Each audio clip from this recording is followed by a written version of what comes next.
Going alternative again on my fantasy playlist. A lot of alternative acts on this fantasy playlist mixed in with the mainstream stuff. Got Roxette, Madonna. Got the Hammer coming up later on this countdown, and then we got Jesus and Mary Chain also in Charge. The Church coming up later on this fantasy countdown, and we got Stone Roses from England at number 35, up 10 from 45. Fool's Gold, which did very well in Britain. Fantasy playlist April 23rd, 1990. They're from Manchester. Stone Roses formed in Manchester in 1983. They put out their first album in 1989, and boy, it was just critically acclaimed. A lot of folks like the album, and some consider it one of the self-titled album, one of the best albums ever put out in England. Some of the cuts you might remember off the album: I Want to Be Adored. I just listened to that on YouTube. Waterfall and Elephant Stone. Stone Roses were one of these cool bands back in the late 80s and early 90s that you heard about on MTV, particularly on 120 Minutes. But I do remember vaguely that MTV played some of their stuff in regular rotation, but it was in light rotation. Just one of those avant-garde bands that just never made it really big here in America. Just confined to college radio, maybe a few alternative radio stations, but certainly a no-show on CHR Contemporary Hit Radio playlist. This band, they formed in 1983, consisted of Ian Brown, vocalist, John Squire, guitarist. I love that wah-wah effect on Fool's Gold. It's got that 70s funk, the hint of 70s funk, just percolating through the melody of the record, bringing back some of the kind of nostalgic. And Manny, the bass player, and Rennie, the drummer, R-E-N-A, and the drummer. First album did well in England, and they were with the Silvertone. I don't know why I keep saying Silverstone. The Silvertone record label. And they thought, well, hey, these guys, they thought, well, we did well with this album. Let's see if we can leverage ourselves into a better record deal. Let's see if we can get a deal with a big record label, real big record label. So they started shopping around for another record label, but Silvertone, they stepped in. They said, no, The parent company, Samba Records, threw an injunction against Stone Roses. They said, you're staying with us. You're not going to get another contract outside this record company.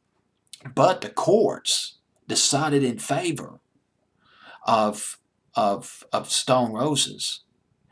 And Stone Roses, they signed with Geffen Records, got $1 million, well, not $1 million, $1 million advance from Geffen Records before they started working on their second album.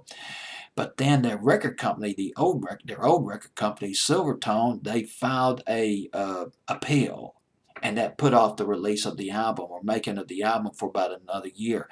It wasn't until 1994 before they came out with their second album, titled appropriately enough Second Coming, in 1994. But it did not do as well. It met with mixed reviews.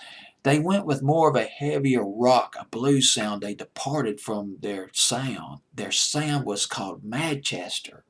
I never heard of Manchester until I did a little research on this band, but Manchester was a musical genre generated in Manchester. Manchester was the blending. Call it the fusion, like nuclear fusion. Fusion of alternative, 60s psychedelic, 60s pop, and acid house. And you got yourself the sound of Stone Roses on their first album. Let's talk about this record, Fool's Gold, because Fool's Gold, the single itself, went to number 8 in England. Might have been their biggest hit in England.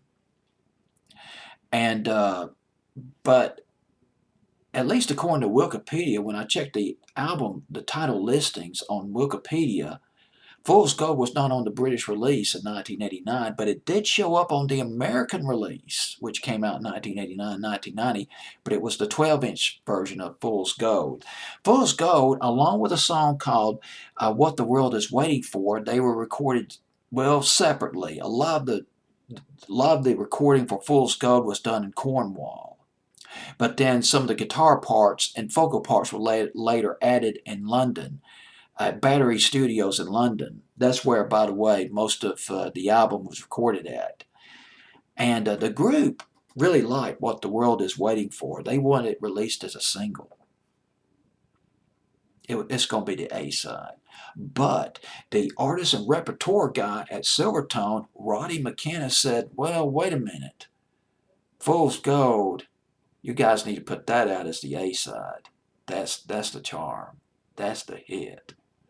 I'm feeling this one. Got a great groove to it.